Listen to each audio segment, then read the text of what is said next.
preguntas que no estaban muy completas, eran muy pocas, la mayoría sí hizo bastante bien. Entonces voy a compartir la pantalla para primero resolver esos ejercicios que quedaron pendientes y posteriormente vamos a entrar al tema número 6, ¿no? Recuerden ustedes que ya hemos visto todo lo que es la estructura del ADN, las características que tienen, sus propiedades físico-químicas, la carga negativa que tienen, etcétera. Entonces, ahora, precisamente basándonos en esas propiedades físico-químicas, vamos a ver los diferentes métodos de extracción de ácidos nucleicos, ¿ok? Bien, entonces, primero comenzaré con la tarea, con las preguntas que yo había anotado, que quedaron pendientes, ¿no? Y si tienen ustedes alguna otra duda, pues me van a ir indicando. Bien, entonces voy a ya compartir. Entonces, me ayudan a ir admitiendo, por favor, cuando ya comencemos la clase del tema 6, y voy a grabar. Ahorita no todavía.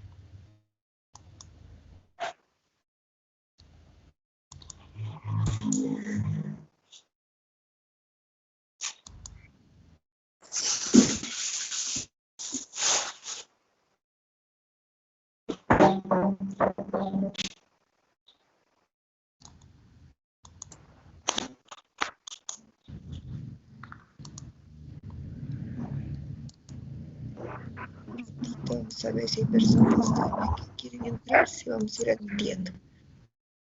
Bien.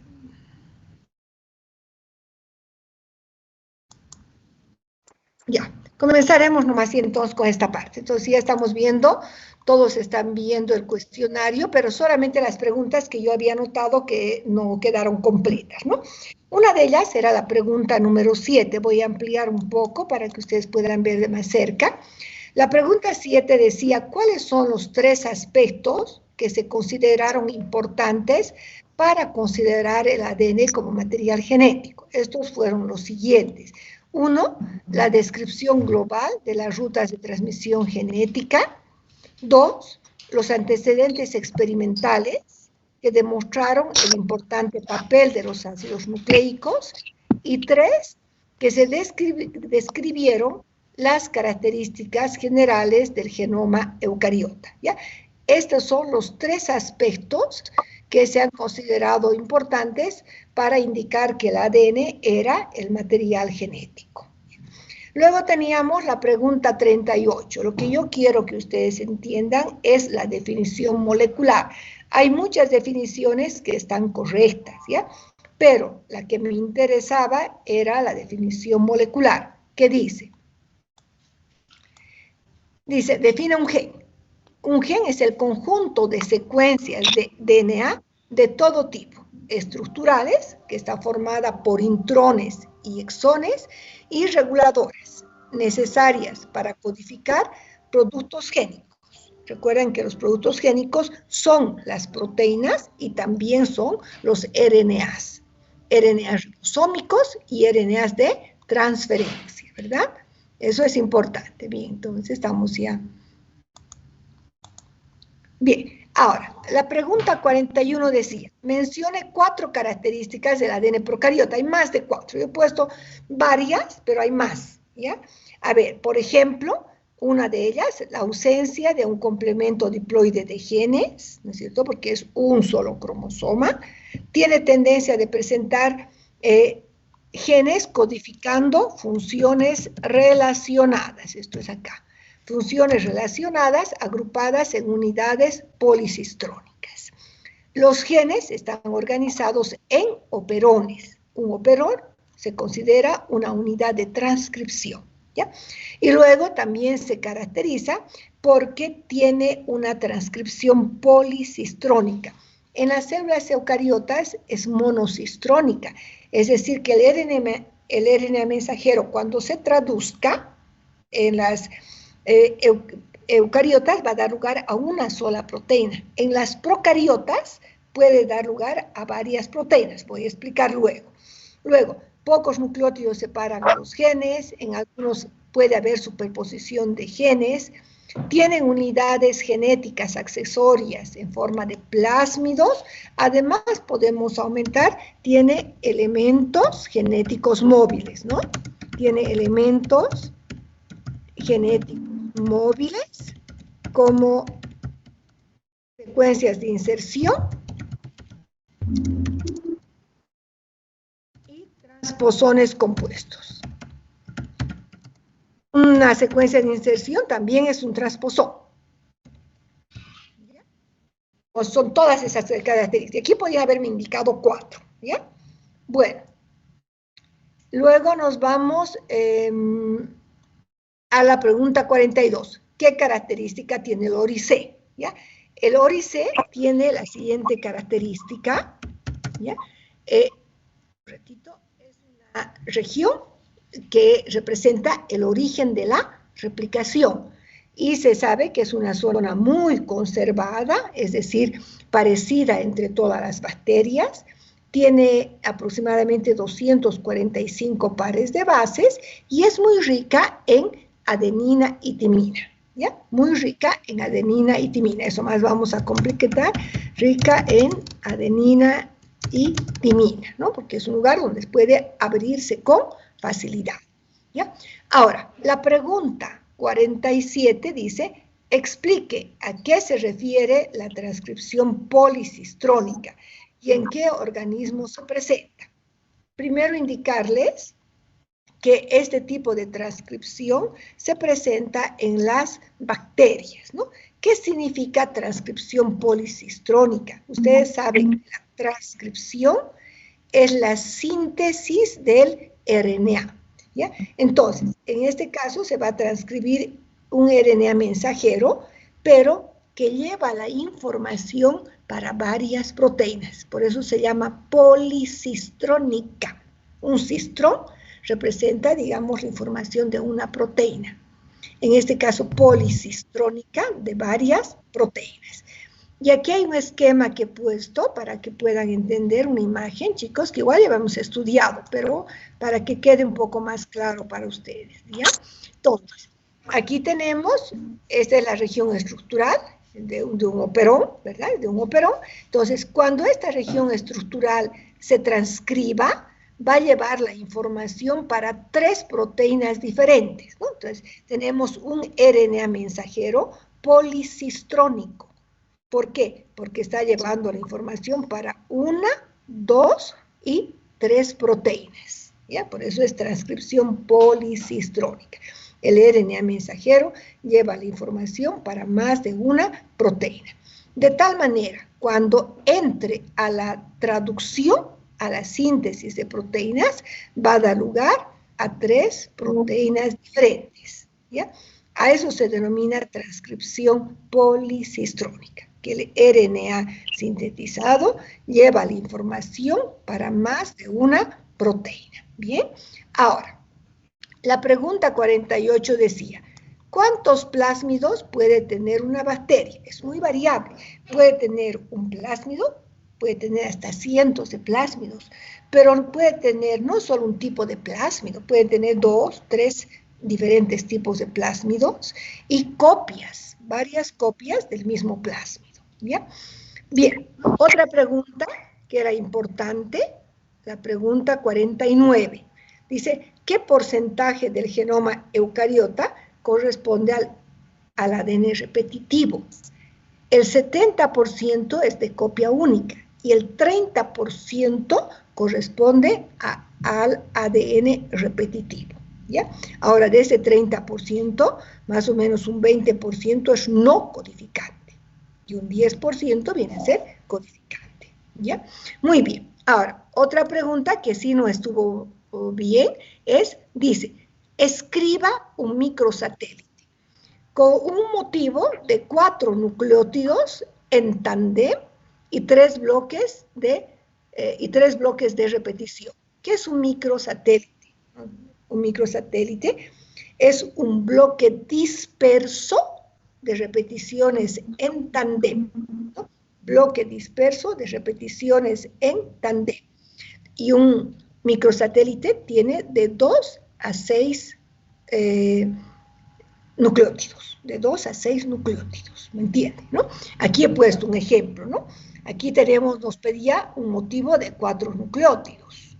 Entonces tenemos AGGC, AGCC. Dentro de cada bloque tenemos estos 4 nucleótidos que se repiten uno tras otro, por eso es en tándem. Este es un bloque, ¿no? El motivo se repite 1, 2, 3, 4, 5 veces en el primer bloque. En el segundo bloque disperso, ¿no es cierto? El mismo motivo se va a repetir 1, 2, 3, 4, 5, 6, 7, 8, 9, 10 veces. Más adelante, otra vez el mismo motivo se va a repetir 1, 2, 3, 4, 5, 6, 7 veces, ¿no? Entonces, bloques dispersos, este es un bloque, este es otro bloque y este es el tercer bloque, ¿no? Bloque disperso de repeticiones en tándem. Dentro del bloque tenemos las repeticiones directas, una tras otra. Entonces, nos pedían 3 bloques. Un bloque, 2 de color lila y 3 el bloque verde. ¿Okay?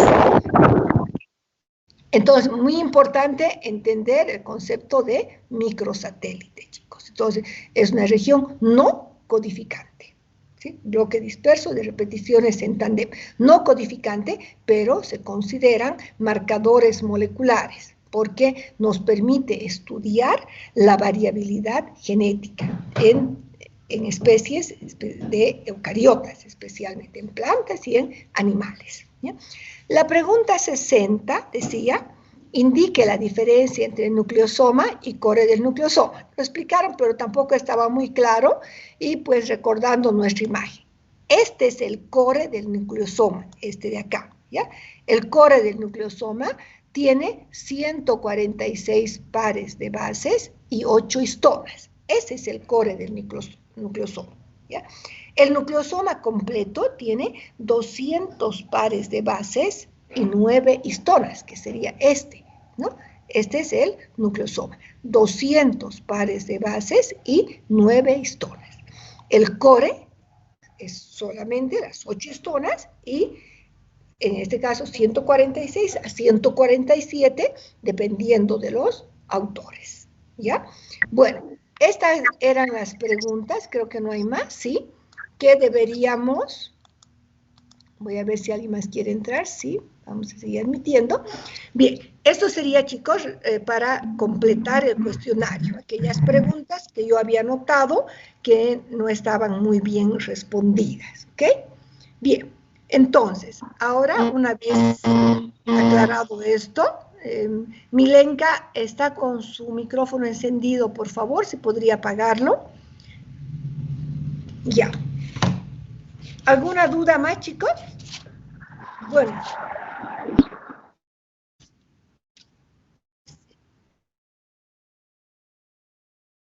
$39, ya, voy a ver, ¿qué decía la 39? ¿Me la puedes repetir, por favor? No tengo a la mano, voy a...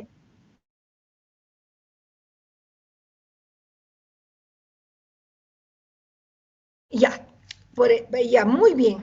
A ver, la pregunta, en este caso, el DNA génico es el DNA codificado, el que lleva los genes, ¿sí? Es la parte que va a llevar la región estructural, que son los exones, y la región reguladora. Ese es el DNA génico, la parte codificante. Y el DNA no codificante es la región no génica, ¿sí? ¿Sí? Que no lleva información. Ahí tenemos intrones y tenemos al DNA intergénico, ¿sí? Esa es la diferencia. Génico, la región codificante. Y la región no génica es la región no codificante. ¿Ok? Eso sería. ¿Alguna otra pregunta? Doctora, buenas tardes. Buenas tardes. Cuando dice, en la pregunta 6 dice, ¿qué procesos se consideran en la expresión génica? ¿Cuáles son? Sé que es la transcripción, traducción y no. Solamente transcripción y traducción. ¿Ya? Los dos. No la replicación. La transcripción, es decir, el DNA se expresa a través del RNA. ¿Sí? Entonces, los procesos que implican la expresión del G es la transcripción a través del RNA mensajero y luego la traducción, que viene a ser entonces la síntesis de las proteínas. Esos dos procesos se consideran en la expresión génica. Bien, ¿alguna otra pregunta? Ya, muchas gracias, doctora. Perfecto. Bien, chicos. Doctora, la pregunta 23. ¿Qué decía la ¿Me 23? puede aclarar?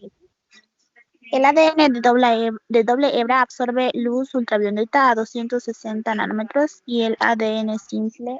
¿Cuál es la diferencia entre los dos de absorción de luz? Bien, muy bien. Es bien interesante, chicos, porque cuando yo les explicaba la desnaturalización del ADN, les mostré un gráfico. El ADN doble absorbe luz a 260 nanómetros. El ADN simple también. Pero ¿cuál es la diferencia? Que el ADN de cadena simple tiene mayor absorbancia.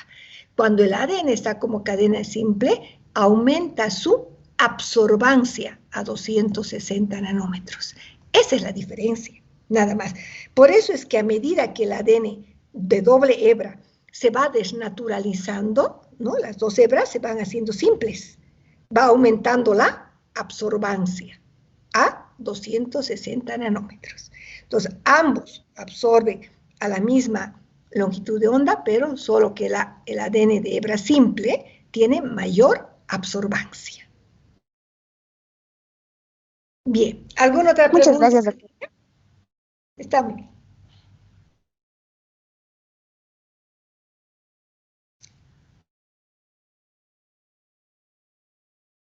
Bien, chicos, muy bien. Van a repasar su cuestionario para el examen, porque pueden entrar preguntas del cuestionario para el examen, ¿no?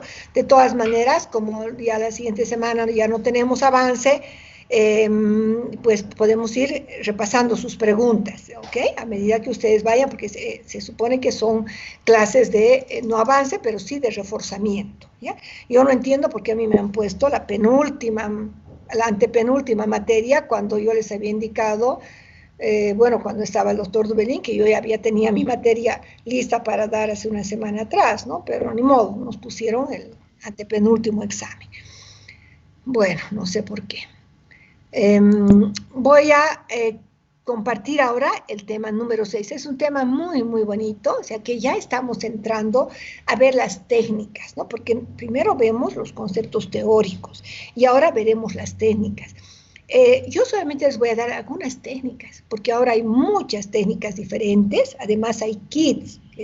En muchos casos, cuando hacemos diagnóstico, es mejor utilizar un kit, pero cuando hago un trabajo de investigación, que es algo nuevo para dar un resultado, no es necesario hacer una extracción muy pura. ¿Ya? Entonces vamos a ver ese tipo de aspectos. Bien, entraremos entonces, voy a volver a compartir.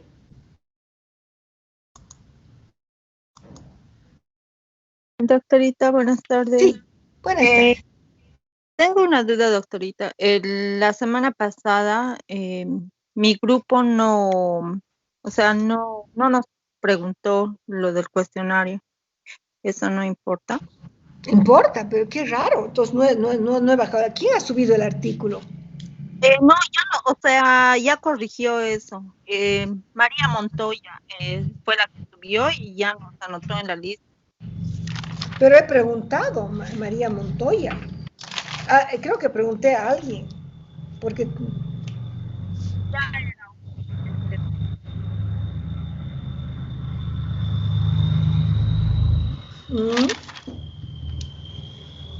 Porque qué raro que... Porque si yo tenía nota, me acuerdo, María Montoya, a ver un ratito. Sí, creo que por aquí era Montoya, Adelaida. ¿Quién más estaba en el grupo? Herrera Daniela Paola. Flores Zambrana Roxana, Herrera Daniela Paola, López Mendoza Yardeni, Tarifa Terceros Milenka y Torres Moya María. Torres Moya María.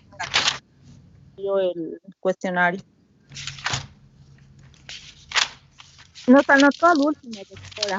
Es en la última parte nos anotó, ¿no? A ver.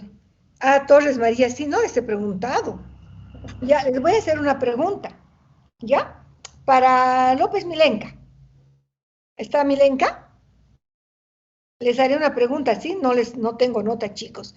Entonces, les voy a hacer una pregunta muy sencilla, a ver si han captado también y si ustedes lo hicieron bien. ¿Qué entendemos por transcripción policistrónica? Que corresponde a la pregunta, ahorita les digo, a la pregunta número 47 del cuestionario, ¿ya? ¿Está López Milenka?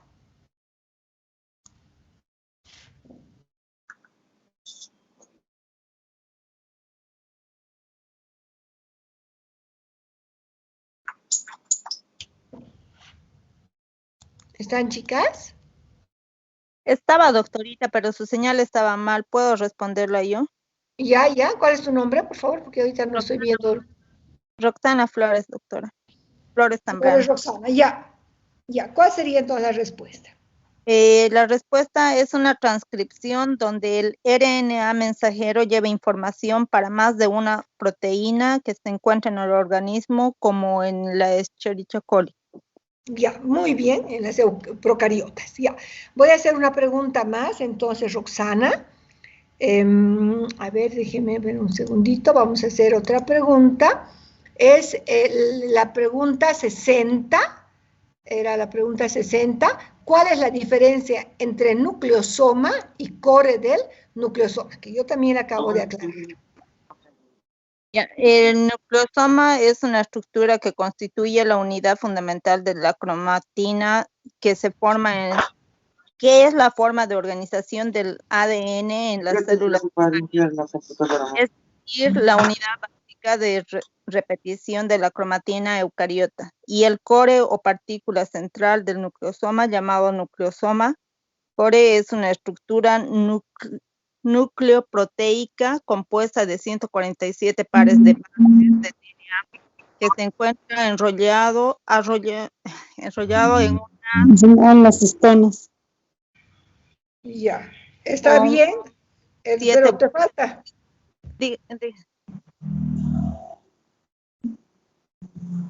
Ya, el core del nucleosoma está bien, pero el nucleosoma no lo han descrito bien. Está muy confuso. El core, sí, 147 pares de bases y 8 histonas. ¿Y el nucleosoma?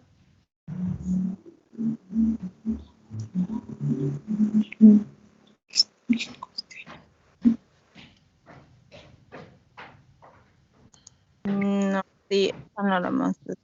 Ya, está bien. Ya, es lo que acababa de decir, ¿no es cierto? El nucleosoma tiene 200 pares de bases y tiene 9 histonas, incluida la histona 1, ¿ya? Esa es la única diferencia, ¿ya? Bien, chicos, ya tienen nota, ¿ya? ¿Está bien? Bien que me hicieron recuerdo porque no les había evaluado evidentemente. Entonces ahora vamos a pasar a ver, estoy compartiendo el tema 6, creo que todavía hay personas que querían entrar, a ver un ratito, veremos si, ya, ok. Un ratito, seguimos admitiendo todavía, pero ya voy a comenzar con el tema 6. Bien, chicos, entonces vamos a ya grabar la clase.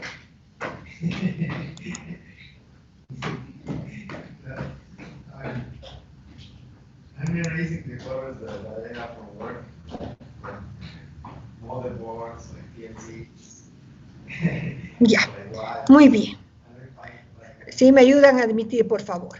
Bueno, este es el tema número 6, que vamos a hablar un poquito de las técnicas en biología molecular, pero específicamente en este tema hablaremos de la extracción de ácidos nucleicos y de electroforesis. El día de hoy veremos la parte que corresponde a la extracción de los ácidos nucleicos, ¿no?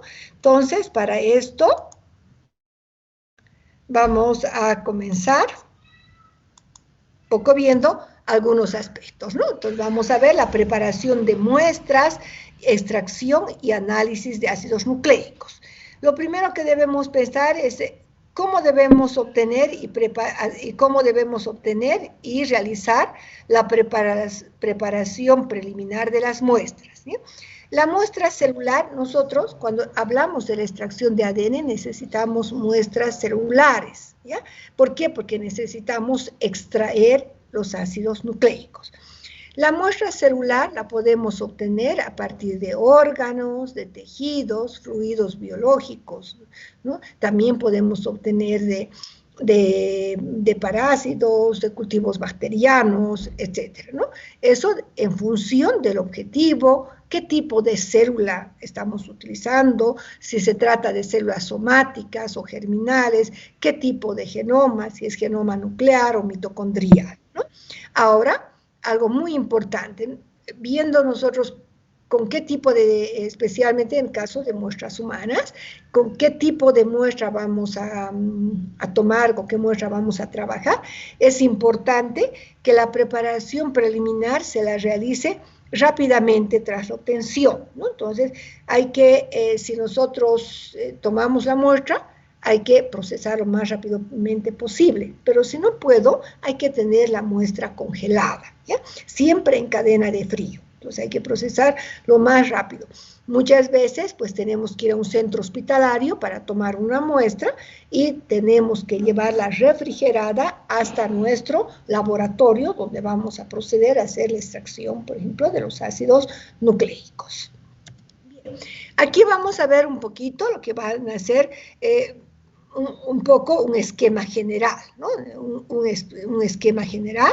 Podemos ver aquí qué tipos de muestras podemos tener, muestras de tejidos o muestras de suspensiones celulares, ¿no? Este es un esquema. Ahora, chicos, estos esquemas se pueden seguir dependiendo de nuestro objetivo. Ya no es que tienen que cumplir al pie de la letra, depende qué tipo de estudio voy a realizar o qué voy a hacer con mis ácidos nucleicos, ¿bien?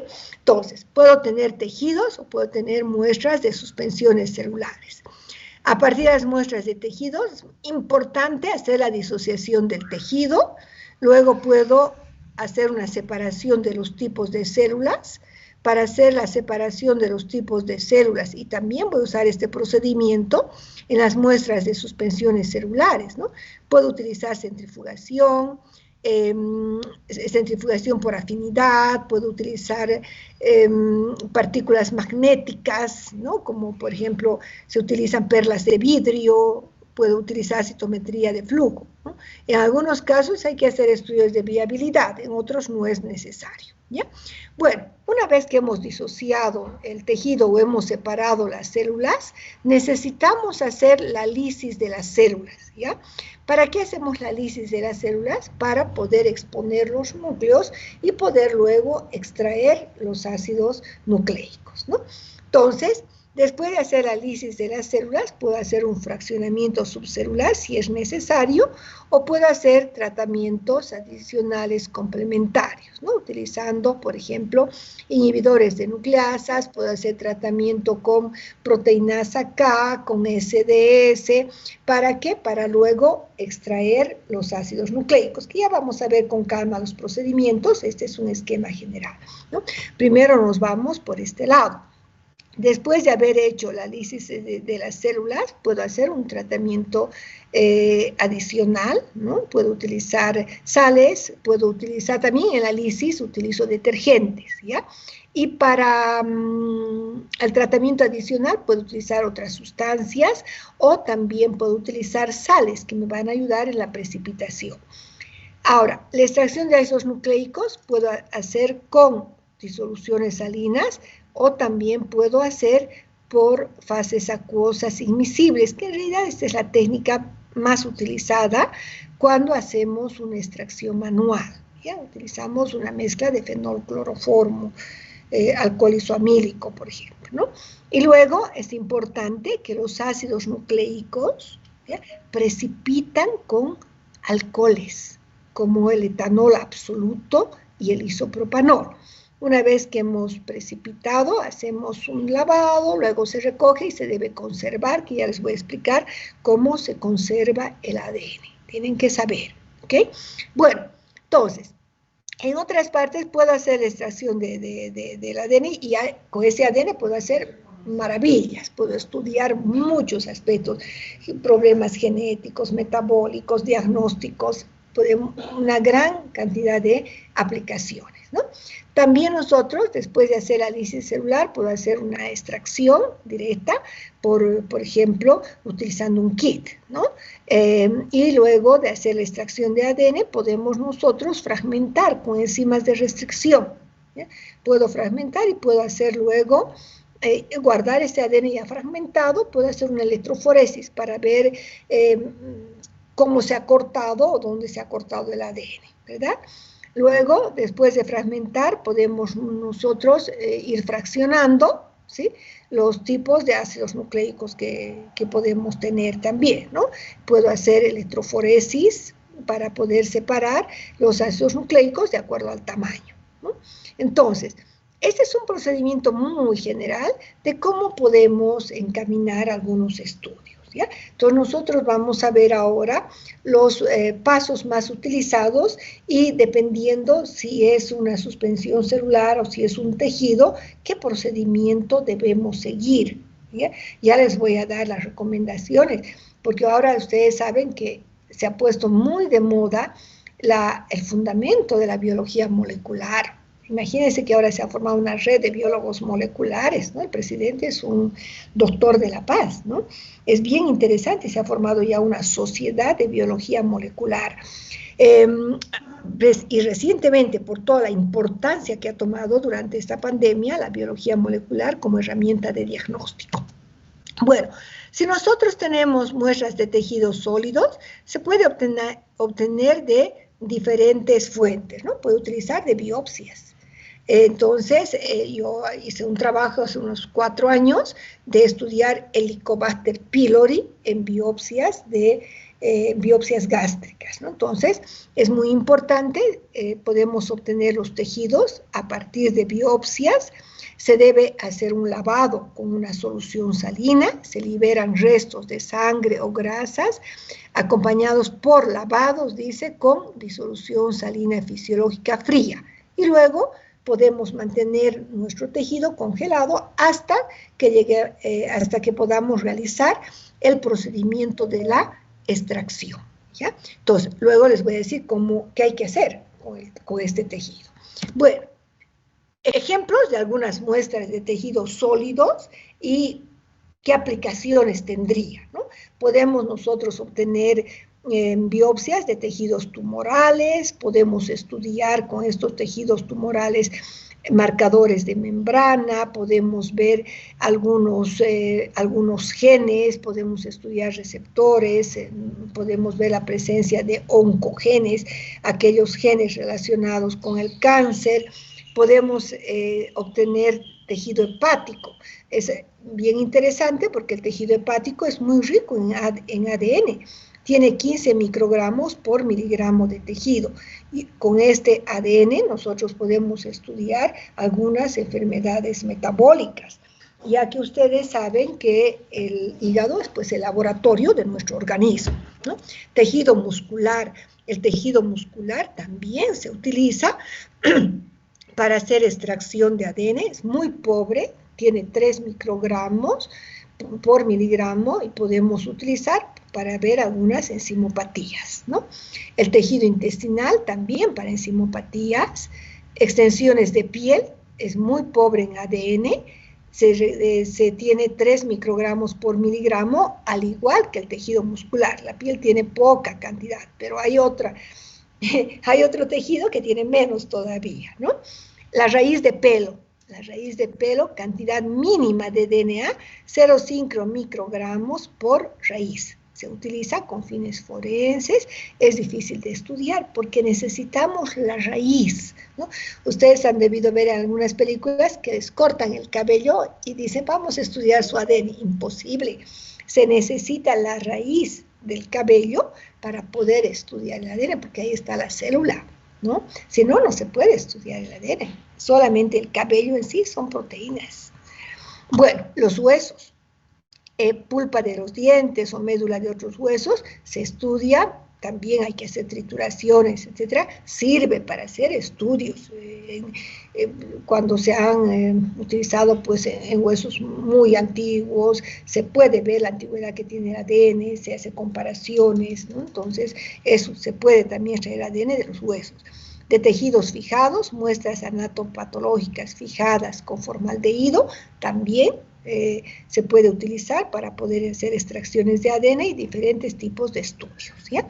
Tejidos incluidos en parafina, sí, es importante, pero eliminar la parafina muy bien, porque la parafina no permite hacer una buena extracción de ADN. Entonces hay que hacer un lavado completo, eliminar la parafina para poder extraer el ADN. También podemos obtener DNA antiguo, restos humanos y animales, ¿no? Esto tiene interés arqueológico y antropológico, ¿no?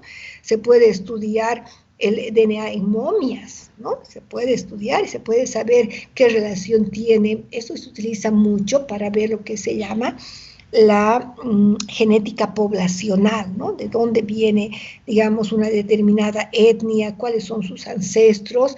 Para todo esto sirve cuando se estudia el DNA antiguo, ¿no? Por ejemplo, el moderno con el antiguo, se hace comparaciones, ¿bien?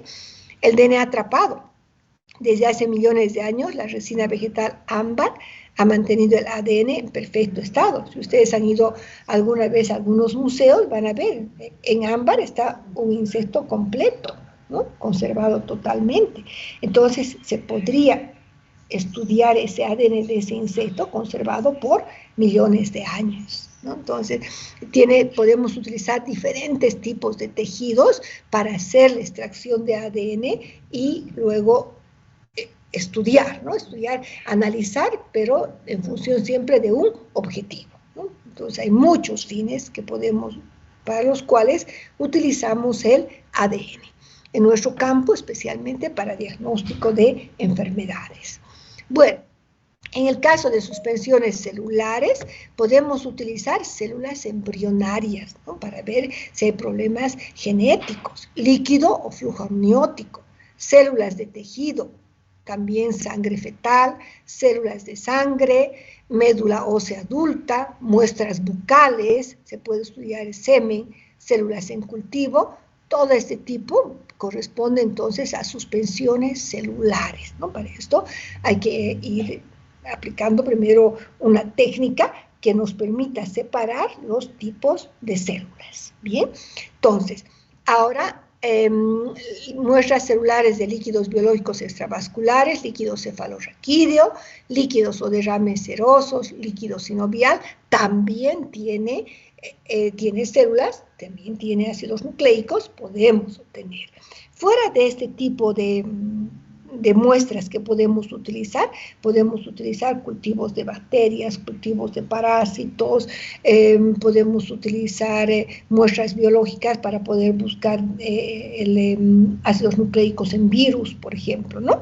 Entonces tenemos muchas fuentes biológicas. Lo importante es que tengamos en algunos casos células para poder extraer ADN y en otros casos virus, ¿no? Para poder extraer ya sea DNA o RNA.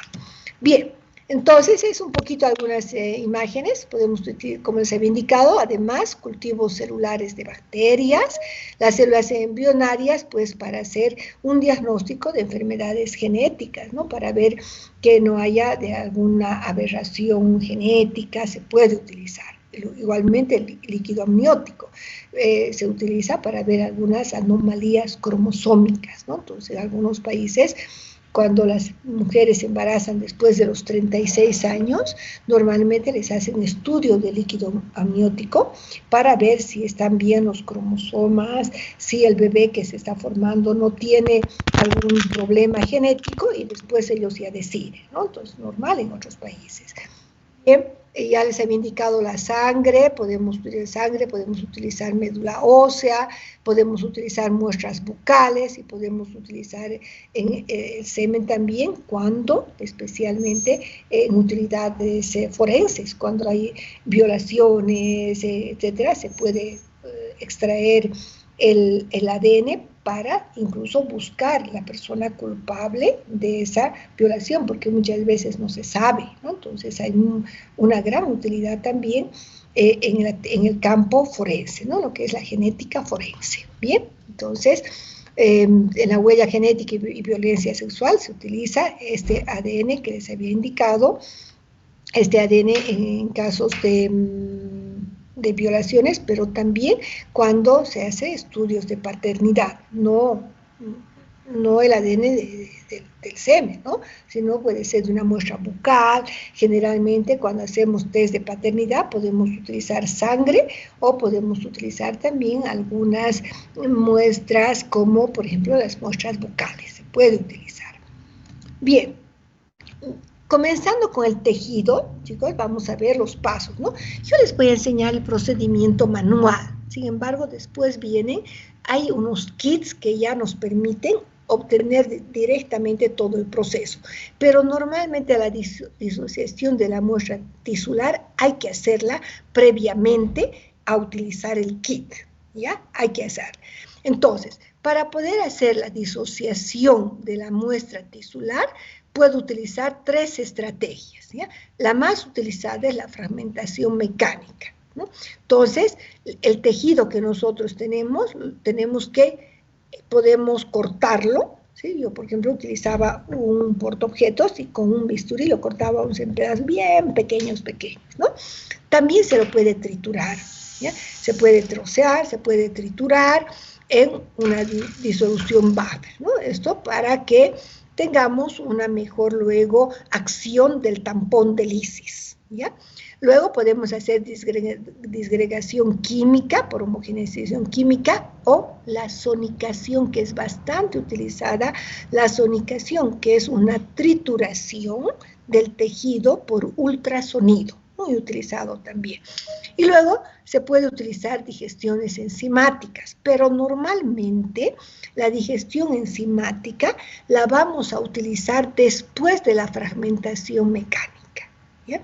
Claro, cuando utilizo una suspensión celular, puedo utilizar directamente digestión enzimática, ¿ya? Pero cuando voy a partir de un tejido, primero lo voy a fragmentar mecánicamente y después voy a hacer la digestión enzimática, ¿ya?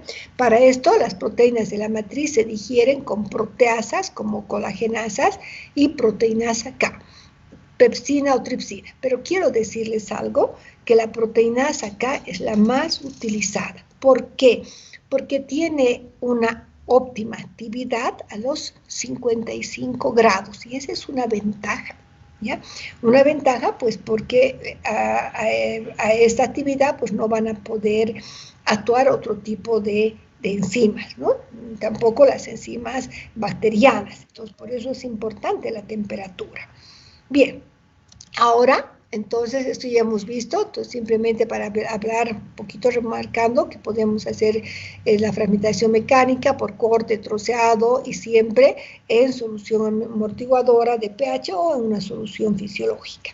La disgregación química podemos utilizar homogeneización isotónica o, como les había indicado, utilizamos también el ultrasonido, ¿no? El ultrasonido. Bien, eso es un poco lo que queremos en estos casos, es disgregar la matriz extracelular. Queremos un poco disociar, romper las células también para poder luego extraer los núcleos, en realidad romper también la membrana nuclear para poder extraer los ácidos nucleicos. Bien, ahora, es muy importante, chicos, entonces de eso hemos indicado estas 3 técnicas, ¿no? Fragmentación mecánica, la disgregación química, que podemos hacer, ya se ha indicado, una isotónica o la sonicación, y luego vendría lo que es la lisis celular. Ahora, la lisis celular, repito, la vamos a utilizar después de la fragmentación mecánica, pero en el caso de suspensiones celulares, muchas veces directamente hacemos la digestión, es decir, la lisis celular, la digestión enzimática, donde se utiliza proteinasa K con SDS. La proteinasa K, como su nombre dice, es una peptidasa, va a romper los enlaces peptídicos entre los aminoácidos.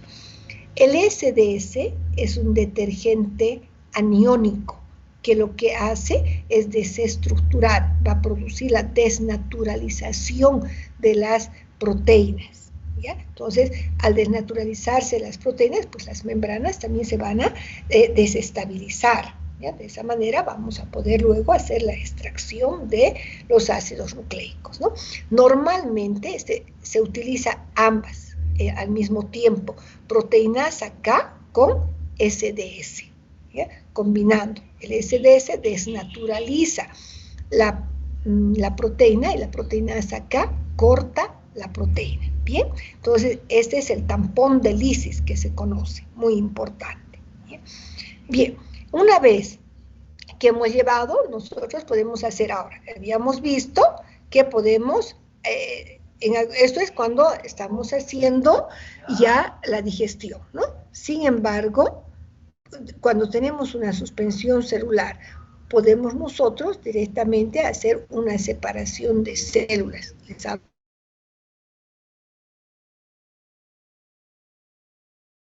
de centrifugación. Entonces, la obtención de muestras celulares requiere variados procedimientos: separación, fraccionamiento y caracterización, ¿no? Entonces, en este caso, podemos nosotros separar las células por centrifugación. Y aquí vamos a ver, por ejemplo, como les decía en el caso de la sangre, a nosotros no nos interesa, puedo utilizar sangre completa, ¿ya? Pero cuando hacemos una extracción manual, lo que nosotros buscamos son los glóbulos blancos, ¿ya?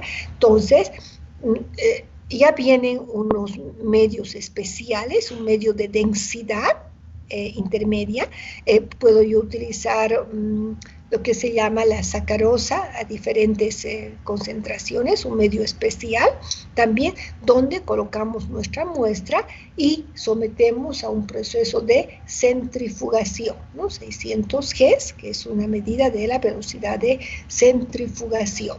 Entonces, los eritrocitos se quedan en la parte inferior, ¿no? Pues son más densos, y en la parte media, entre el medio de densidad, van a quedar el paquete de los glóbulos blancos, donde tenemos células mononucleares, linfocitos, monocitos, plaquetas. Esta es la parte que nos interesa. Podemos nosotros con una pipetita separar, ¿ya? Y utilizar estos glóbulos blancos para continuar con la extracción de los ácidos nucleicos, ¿ya? Ese es un procedimiento, ¿no? Es poder separar las células. Bien, ahora, eso es en caso de suspensiones celulares. Para preparar las fracciones subcelulares, ¿no? O sea, cuando nosotros tenemos una mezcla, pues, de células, ¿no? Como acabamos de ver, podemos utilizar diferentes técnicas, ¿verdad? La centrifugación diferencial, que es este modelo que hemos visto, la centrifugación diferencial, donde nosotros, pues, vamos a centrifugar a una determinada velocidad, pero yo puedo continuar separando los diferentes tipos de células haciendo variantes de la centrifugación. Puedo ir aumentando en tiempo y en velocidad para poder ir obteniendo los diferentes tipos de células. Entonces voy a ir fraccionando los diferentes tamaños de células, ¿ya? Y eso se denomina centrifugación diferencial, ¿no? Aquí tenemos el componente que precipita más rápido, luego tenemos el componente más lento en la parte superior, ¿ya?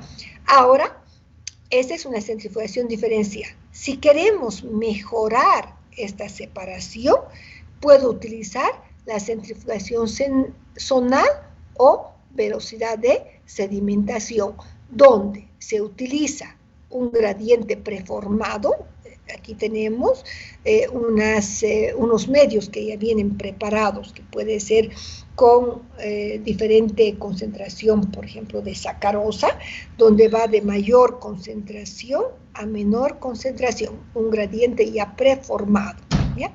Entonces, tenemos este gradiente, agregamos nuestras muestras de células, donde yo voy a tener diferentes tipos de células de diferente tamaño, ¿verdad? Y también puedo tener de diferente densidad. En este caso tendré el componente que va a precipitar más rápido y el componente más lento. Y tenemos fracciones muy claras, ¿ya? Y de ahí nosotros podemos separar la fracción que nos interesa, la fracción celular de interés, ¿ya? Dependiendo qué tipo de célula voy a trabajar, ¿bien? Ahora, la centrifugación isopícnica es cuando hablamos de la densidad, ¿sí? Nosotros vamos a utilizar un gradiente preformado o autoformado de diferente densidad, ¿ya? Entonces, cuando vayamos centrifugando, se va a separar de acuerdo a la densidad, ¿no? Por eso se llama isopícnica, de la misma densidad. Entonces, aquí tendremos el componente más denso. No estoy hablando de tamaño, chicos. Estoy hablando de densidad. Entonces, el componente más denso y el componente menos denso. De acuerdo a esto, nosotros podemos separar aquellas células de más densidad o de menor densidad. Bien, claro, siempre yo tengo que saber qué fracción celular requiero. Eso es importante. Bien, entonces, cuando ya veamos, sí, vamos a ver cuando analicemos proteínas más adelante, estas técnicas de centrifugación, pero es muy utilizada la centrifugación para poder separar los diferentes tipos de células, ¿ya? Eso lo puedo hacer con las suspensiones celulares o también puedo hacer después de haber hecho la trituración, ¿ya? Bien, ahora, fíjense, este es un esquema muy general, que cuando lo aplico este esquema, después de que he realizado la lisis celular, porque con mi fracción celular tengo que hacer la lisis celular, chicos. Debo utilizar el SDS y la proteinasa K, ¿ya? Después de haber utilizado el SDS y la proteinasa K, ¿para qué? Para separar las proteínas de membrana, etcétera, puedo ahora aplicar la extracción de ácidos nucleicos por solubilidad en fases inmiscibles, donde utilizamos diferentes tipos vamos a utilizar diferentes tipos, en este caso, de solventes, ¿ya? Lo que me interesa es que aprendan por qué, ¿ya? ¿Por qué voy a utilizar fenol cloroformo? ¿Ya? ¿Qué va a solubilizar el fenol cloroformo? ¿Qué hace el alcohol? Eso es lo importante, ¿ya? Bueno, aquí tenemos, este es el método de extracción. Nuestra muestra, que después de que ha sido sometida a la lisis, utilizamos entonces una mezcla de fenol cloroformo, ¿ya? Fenol cloroformo y nuestra muestra está líquida, por supuesto, agregamos esta mezcla, llevamos a un vórtex, vamos a llevar a un vórtex y después procedemos a una centrifugación. Ya normalmente hacemos a 5.000 revoluciones por minuto. ¿Qué es lo interesante? Miren, en la parte inferior va a quedar la fase fenol clorofórmica. Es una fase orgánica, pero recuerden que el cloroformo tiene una densidad mayor al agua, por lo tanto queda abajo. La fase clorofórmica lo que hace es solubilizar todos los lípidos de membrana, etcétera, van a quedar en la fase clorofórmica, fenol clorofórmica, ¿ya? En la fase orgánica. En la fase intermedia van a quedar las proteínas desnaturalizadas, que ya fueron desnaturalizadas en parte por la proteinasa K, por el tampón de lisis, y también el cloroformo ayuda en la desnaturalización y quedan como una capa blanquecina al medio, ¿ya? En la fase superior va a quedar el ADN y el RNA disueltos, ¿ya? Para quedar disueltos. Solo que el RNA, esta técnica es para el ADN, porque el RNA es muy frágil, lo vamos a perder en el camino, ¿ya? Hay que utilizar otra técnica específica para el RNA.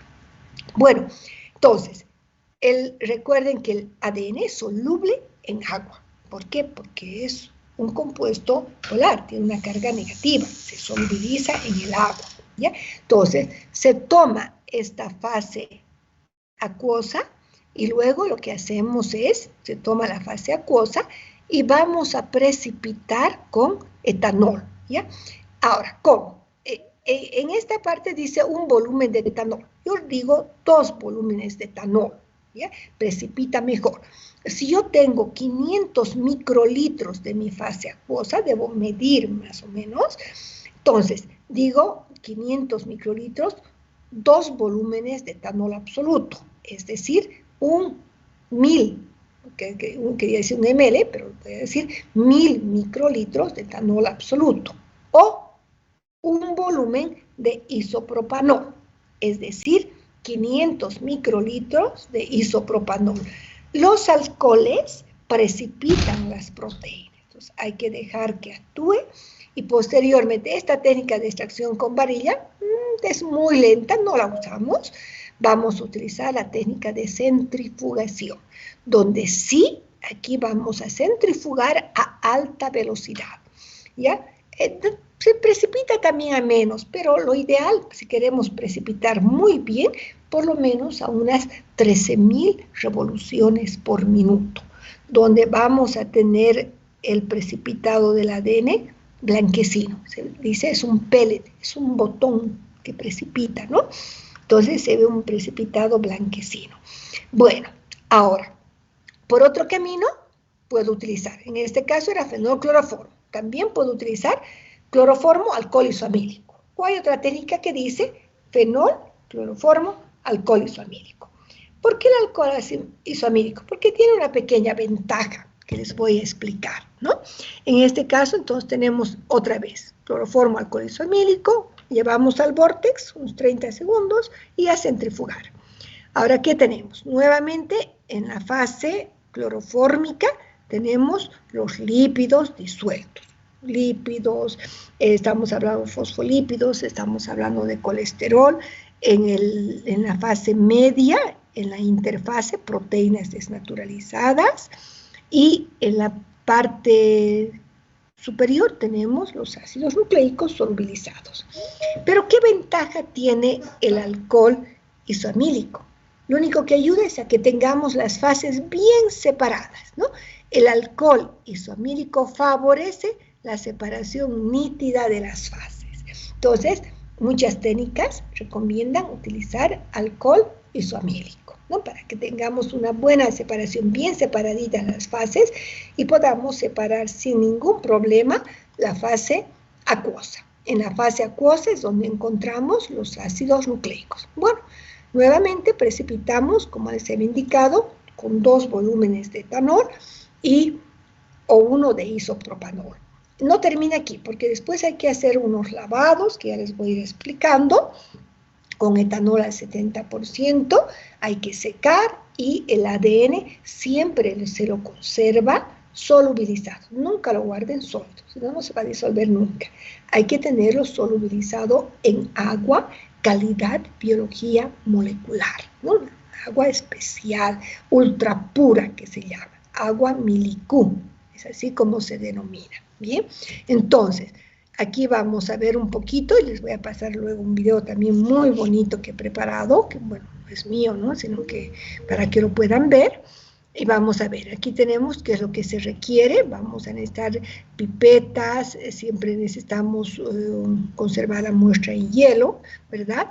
Necesitamos las micropipetas, los tips, necesitamos un baño María, microcentrífuga, necesitamos el termobloque, muy importante el termobloque, porque lo que hacemos siempre es, cuando trabajamos, por ejemplo, con bacterias, siempre tenemos que calentar primero para eliminar las bacterias, es decir, para matarlas, ¿no?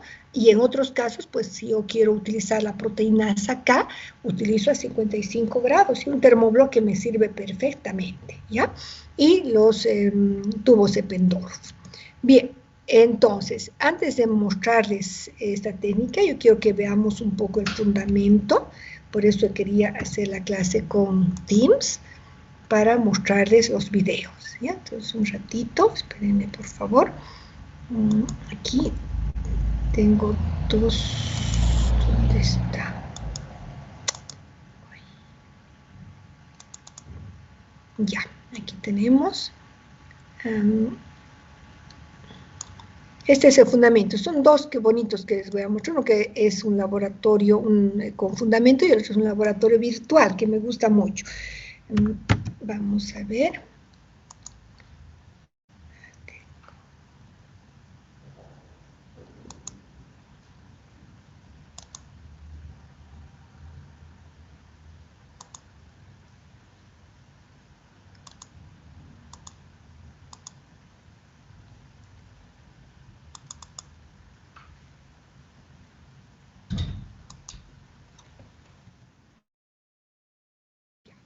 Bien, voy a compartir entonces la página.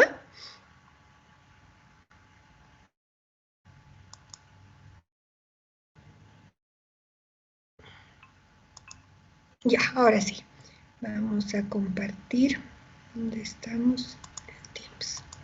Bien, aquí hay que poner para compartir. Cuando en otra comparta, es muy importante, ponen compartir y hay que ver de seleccionar con audio cuando se trata de un video.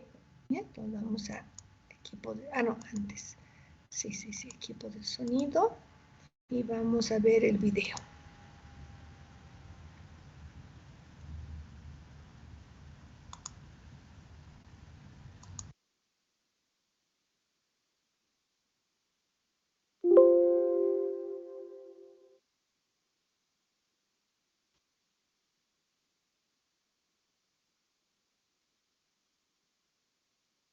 Bienvenidos. En esta cápsula hablaremos sobre la extracción y la purificación del ADN. En ella entenderemos los principios químicos de separación y purificación, describiremos las generalidades de los diversos mecanismos de extracción y, lo más importante, comprender la necesidad de la extracción de ADN para su uso en pruebas diagnósticas. El ADN, como se había comentado con anterioridad, es útil para la realización de diversos estudios diagnósticos utilizando pruebas de biología molecular. Para poder realizar dichas pruebas es necesario iniciar con la extracción y purificación, y así obtenerlo de diferentes fuentes con un alto grado de calidad y pureza. De esta forma los resultados serán más exactos y confiables. Existe una gran variedad de métodos, por lo que debe elegirse el que más se adecue a nuestras necesidades. Los comúnmente empleados combinan procesos químicos, físicos y/o mecánicos e incluyen básicamente 3 pasos que son: primero, una extracción, la cual implica sacar el ADN del compartimiento celular por medio de una lisis. El segundo sería una purificación. Esta permite separar el ADN de los demás componentes celulares. Y por último, una precipitación, que es en la cual ya tendríamos el ADN completamente puro. Como se mencionó, el paso inicial de cualquier método es la extracción. Como el material genético se encuentra dentro de la célula, lo primero es realizar una lisis. La lisis permite liberar el ADN del interior y puede realizarse por métodos químicos, métodos físicos o métodos enzimáticos. Primero hablaremos de la lisis celular, generada por métodos químicos. Estos utilizan buffers de extracción que contienen detergentes como el sodio dodecilo disulfato, mejor conocido como SDS. Este degrada la membrana celular capturando lípidos y proteínas, evitando que cantidades significativas de ADN queden atrapadas en los restos celulares. También se le debe añadir a la solución moléculas quelantes como por ejemplo el EDTA, que posee 4 grupos carboxilo y 2 grupos amino, y cuya forma totalmente desprotonada puede unirse a iones magnesio. El magnesio funciona como un cofactor de las enzimas que degradan el ADN, o sea, las nucleasas. Por lo tanto, al agregarle el EDTA, estas son inhibidas protegiendo así el ADN. Algunas sales como el cloruro de sodio forman una capa iónica suave que recubre el ADN y así lo protegen y ayudan a evitar su degradación, además de deshidratar y precipitar proteínas celulares. Estas soluciones también deben contener tris-HCl, que es una solución buffer que mantiene el pH de la solución estable, aproximadamente entre 7.5 y 8.2. Algunas contienen también proteinasas K, que permiten degradar proteínas o enzimas y de esa forma ayudan a purificar cada vez más el ADN. Durante la lisis con buffer, la muestra es sometida a 3 o 4 ciclos de incubación a temperaturas entre los 50 y 70 grados centígrados, alternados con agitación de la muestra e incubación a 4 grados centígrados. Estas incubaciones también facilitan la ruptura de los lípidos de la membrana celular, permitiendo la liberación del ADN de la estructura. Como habíamos mencionado, la lisis celular también podía realizarse por métodos físicos. Esta se realiza con homogenización mecánica o en solución, moliendo manualmente en un mortero o por sonificación. Estos métodos también pueden ser usados cuando es necesaria la disgregación o fragmentación de algún tejido antes de realizar la lisis con las soluciones buffer. Por último, la extracción puede hacerse por métodos enzimáticos. Estos métodos utilizan proteasas que rompen los enlaces peptídicos de proteínas de la pared y membrana plasmática, además de las interacciones célula-célula. El resultado es una lisis celular que libera el material genético a la solución. Como se comentó al inicio, el mejor método es el que se adapta a las necesidades de la muestra y a las necesidades que tenga el laboratorio. Luego de extraído el ADN de la célula, por cualquiera de los métodos antes descritos, es necesario realizar una purificación. Esta se realiza con la eliminación de proteínas y lípidos de membrana. La eliminación de estos se realiza agregando solventes orgánicos como por ejemplo el fenol, que debe agregarse en un volumen igual al de la muestra. Debe de agitarse hasta que la solución dentro del tubo tenga un aspecto de emulsión y posteriormente debe de centrifugarse. La centrifugación permite la formación de dos fases, una acuosa y otra orgánica, y entre ellas se forma una interfase, que es en donde quedan atrapadas proteínas de membrana y las nucleasas liberadas durante la lisis celular. La fase acuosa es la que contiene el ADN, por lo tanto es la que nos interesa recuperar, así que debe trasvasarse a otro tubo estéril, siempre teniendo el cuidado de no arrastrar la interfase o la fase orgánica. Posteriormente se agrega cloroformo, en un volumen igual al del sobrenadante recuperado, y se procede de la misma manera que con el fenol. En este paso son eliminados residuos lipídicos que pudiesen estar aún presentes en la muestra. Nuevamente la fase acuosa conteniendo el ADN debe recuperarse en otro tubo estéril. Por último, es necesario precipitar el ADN. Esta precipitación se lleva a cabo agregando etanol absoluto a la fase acuosa recuperada. La sal adicionada en el buffer de extracción también ayuda a la precipitación del ADN, debido a la formación de una capa iónica positiva alrededor de este, como se había mencionado con anterioridad. El etanol además cumple la función de remover la concentración residual de sales. Luego se centrifuga para remover el sobrenadante. Recordar que el ADN ha precipitado y ahora es este precipitado el que nos interesa. Al descartar el sobrenadante, el botón del precipitado de ADN se lava con etanol al 70%. El objetivo de este lavado es remover todas las sales que aún estén presentes. Nuevamente se centrifuga y se elimina todo el etanol, dejando secar el botón de ADN por media hora a temperatura ambiente. Es importante que sea en un lugar protegido hasta que todo el etanol se haya evaporado. Una vez seco el botón de ADN puede resuspenderse en agua para ser utilizado o bien puede guardarse en el congelador hasta su uso. El ADN es estable por varios días conservado a una temperatura estable. Con esto hemos terminado la extracción y la purificación de una muestra de ADN que ahora puede ser sometida a investigación para algún uso diagnóstico con algún método posterior. Gracias.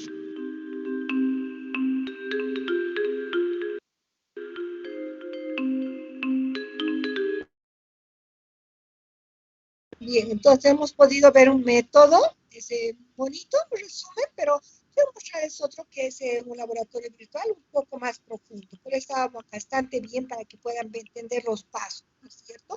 Y especialmente los fundamentos. Vamos a ver ahora el otro, que espérenme un segundito porque lo tengo acá. Este es bien bonito, yo lo conozco hace ya unos 5 años atrás, 6. Pero es el único virtual que he visto, así bien completo, ¿no? Entonces vamos a compartir.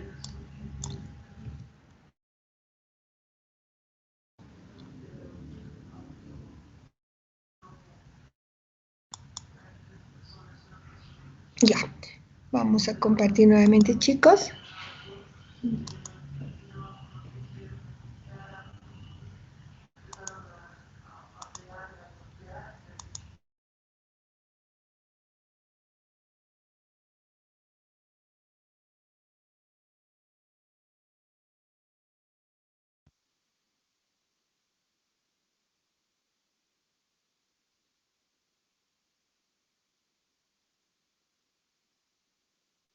Celular. Hola, mi nombre es Andrés Romero y durante el siguiente video estaremos hablando de una técnica de extracción de ADN a partir de varios reactivos y material de laboratorio, claro que ustedes podrán hacer este experimento en su casa con el material de trabajo que se les ha enviado. Entonces, en este experimento vamos a necesitar aislar algo de ADN de un sujeto humano. Entonces, ustedes se preguntarán, ¿para qué necesito yo ADN humano? Entonces, el ADN se usa para pruebas genéticas, para identificación de cuerpos y para obtener información forense. Entonces, estos son algunos de los varios usos que se le puede dar al ADN. Entonces, la extracción de ADN es usualmente la primera etapa en algunos otros procesos de laboratorio más largos. En esta parte solo estaremos trabajando lo que es la extracción de ADN, pero mis compañeros han preparado otros tipos de escenarios en los cuales se podrá utilizar el ADN. Entonces, la extracción de ADN es una parte importante del proceso, porque el ADN primero necesita ser purificado de proteínas y otros contaminantes que no necesitamos para los usos que les podamos dar posteriormente. Nosotros necesitamos células porque, como nosotros sabemos, las células es donde nosotros podemos encontrar el ADN. Dentro de la célula tenemos el núcleo de la célula y dentro de eso tenemos cromosomas, que, como sabemos, están hechos por un filamento creado por histonas y ADN, y el ADN enredado alrededor de las histonas. Entonces nosotros podemos encontrar el ADN dentro de las células. Lo primero que deberíamos hacer entonces es saber de dónde vamos a sacar las células. En este caso podemos observar que en las mejillas de las personas podemos encontrar células que se desprenden fácilmente, ya que la boca pierde muchas células en el transcurso del día, en el transcurso de la semana. Entonces vamos a presentarles ahora los 4 pasos más importantes para la extracción de ADN. Y primero que todo, vamos a recolectar células de la mejilla de una persona. Aquí podemos presenciar el material de laboratorio necesario para hacer esta extracción. Como les repito, no es obligatorio que tengamos esto, ya que con cosas que encontramos en nuestra casa, este experimento se puede hacer muy fácil. Así que tenemos un baño de agua tibia, una centrífuga, unas micropipetas, un hisopo para boca, tubos de ensayo, solución de lisis, solución de sal concentrada, buffer de resuspensión, etanol y alcohol isopropílico. Entonces, lo primero que vamos a hacer es tomar el hisopo y lo vamos a hacer un hisopado en las mejillas de la persona. Después, lo que prosigue a hacer es que necesitamos guardar la punta del hisopo dentro de uno de los tubos de análisis. Si ustedes se fijan, cuando nosotros hemos pasado el hisopo por la mejilla de la persona, entonces hemos obtenido algunas células que necesitamos para nuestro análisis. Entonces, ya cuando hemos introducido la punta del hisopo dentro de nuestro tubo de muestra, entonces vamos a utilizar una micropipeta para insertar la solución de lisis. Eso dentro del tubo de análisis. Lo que prosigue es poner el tubo dentro de un baño de agua tibia.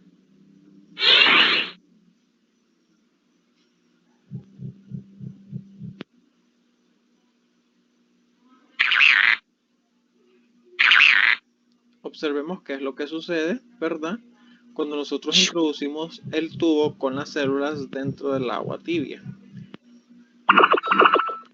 La solución de lisis, junto con la temperatura que tenemos, que nosotros agregamos, contiene 2 ingredientes importantes: detergente y una enzima llamada la proteinasa K. Entonces el detergente hace que podamos romper la pared celular para poder extraer el núcleo, y también poder romper el núcleo y poder accesar a lo que es a los cromosomas, que es donde nosotros podemos encontrar el ADN. Entonces, la enzima proteinasa K lo que hace es que separa las histonas del ADN. Entonces hace que tengamos nuestras cadenas de ADN sueltas dentro de nuestra disolución que tenemos en el tubito.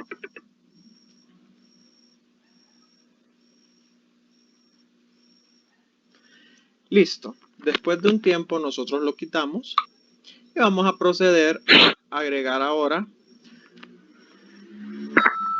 la concentración de sal concentrada.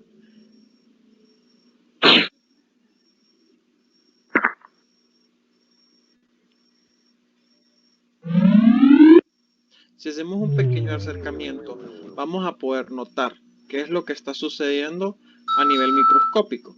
Entonces la sal causa que las proteínas y otros contenidos celulares se aglomeren. Esto para que nosotros podamos separarlo del ADN. Si ustedes vieron, el ADN no se juntaba con los otros contaminantes, sino que él se quedaba en disolución. Y entonces la solución y la sal, o sea, los contaminantes y la sal formaban conglomerados que se separaban del ADN. Entonces ahora vamos a poner nuestro tubo dentro de la centrífuga y también vamos a poner otro tubito lleno de agua. Esto para poder estabilizar la centrífuga. Vamos a encenderla.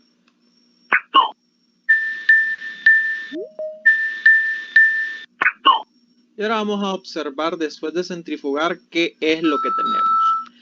Podemos notar que todas las proteínas y el contenido celular, que no es ADN, fue depositado al fondo del tubo. Y el líquido que tenemos arriba contiene solamente el ADN líquido. Ahora vamos a proceder a extraer con una micropipeta el líquido del tubo número 1 y lo vamos a insertar en un tubo nuevo limpio. Y esta solución va a contener solamente lo que es el ADN en disolución con otros componentes ácidos. Entonces, vamos a agregar el alcohol isopropílico en el tubo. Ahora, lo que va a suceder es que cuando nosotros agitemos el tubo, vamos a notar que se van a empezar a aglomerar las cadenas de ADN. Esto debido a que el ADN es insoluble en el alcohol isopropílico. Entonces este sale de la disolución. Ahora podemos ver el ADN y sus conglomerados formados sin necesidad de un microscopio, sino que los podemos ver con nuestra simple vista. Y lo vamos a volver a introducir dentro de la centrífuga, nuevamente con el tubo lleno de agua, y vamos a empezar. Ahora, este último paso lo que va a hacer es que como el ADN fue insoluble en el alcohol isopropílico, se va a depositar al fondo del tubo. Y al extraer nosotros el líquido, o sea, el alcohol isopropílico, la disolución, podemos ver que el ADN queda depositado en la parte baja del tubo.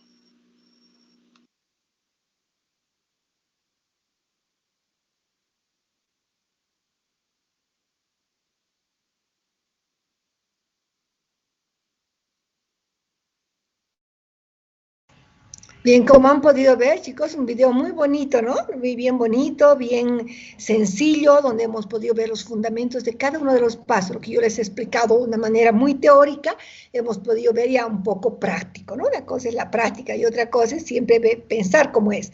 Y otra cosa es ver una imagen que nos ayuda a una mejor comprensión, ¿no es cierto? Yo les voy a dar algunos ejemplos de algunas técnicas que nosotros hemos utilizado en el laboratorio para manuales, ¿no? Pero ahora hay kits. Yo quiero decirles que cuando hacemos diagnóstico, hay kits para sangre, hay kits para hacer extracción de ADN de tejido, para hacer extracción de ADN de bacterias, ¿no? Pero son un poco caros.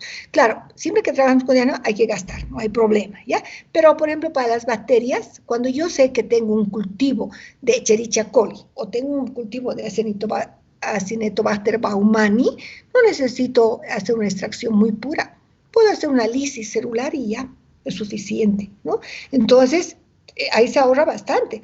Igual te da excelentes resultados. O sea, yo he hecho muchos trabajos de eso y nunca he tenido problemas, ¿no? Entonces, pero es bueno que vean ustedes las opciones que pueden tener. Yo les voy a, lo que yo quiero es que entiendan los fundamentos, ¿no? Les voy a explicar algunas técnicas que son manuales, pero también se pueden utilizar kits, por supuesto que se utilizan columnas, ¿no? Que permiten una mejor separación. El único problema con las técnicas manuales es que son un poco largas, nada más.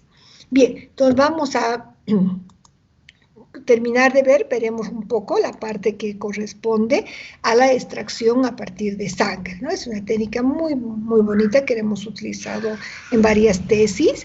Esta es la extracción del ADN genómico a partir de sangre periférica. con este ADN genómico de sangre podemos hacer muchos estudios, estudiar oncogenes, enfermedades metabólicas, marcadores de enfermedades, una gran cantidad. A veces podemos también, ustedes saben que a veces encontramos bacterias también infectando la sangre o parásitos, ¿no? Entonces también se puede, no solamente vamos a buscar el ADN humano, sino podemos buscar también el ADN de ciertos patógenos para poder identificarlos, ¿no?